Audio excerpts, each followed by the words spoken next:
In a deeply personal and emotional moment shared on The View, actress and talk show host Busy Phillips opened up about a life-altering encounter she had with Pope John Paul II when she was just 15 years old.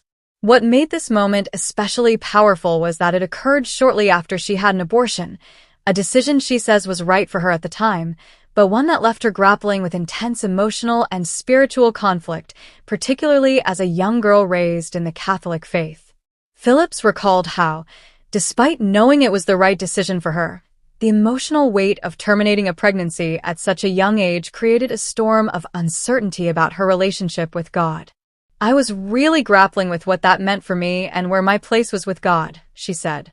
This confession immediately resonated with the View audience and panel, touching on the often unspoken emotional aftermath many women experience following an abortion, especially in the context of religious belief.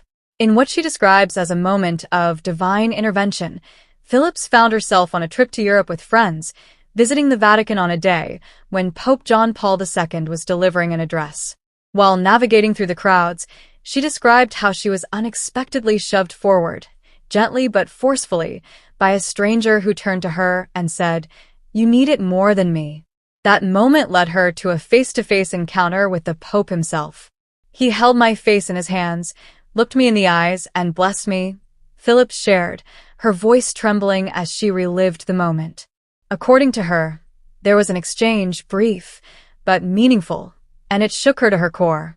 The View co-host Sarah Haynes interpreted it as a divine answer to the question that had been tormenting Phillips, whether she was still seen and loved by God. When Ana Navarro asked what it felt like to receive that blessing, Phillips responded, "It was like a surge of energy. I was shaking like crazy." The experience didn't end there. After the Pope moved on, a wave of people from the crowd surrounded Phillips, touching her, pulling her hair, and kissing her face. She said it was because she had been the only person that day to receive such personal attention and a direct blessing from the Pope.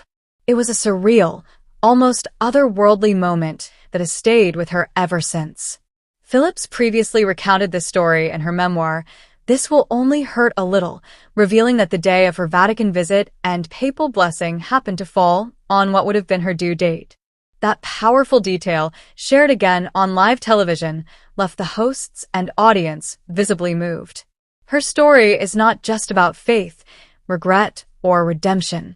It's about the complexity of being human. It reminds us that people carry unseen emotional weight and that moments of grace can find us even in our darkest hours. Whether seen as divine timing or pure coincidence, Phillips' experience adds another layer to the ongoing conversation around faith, choice, and healing.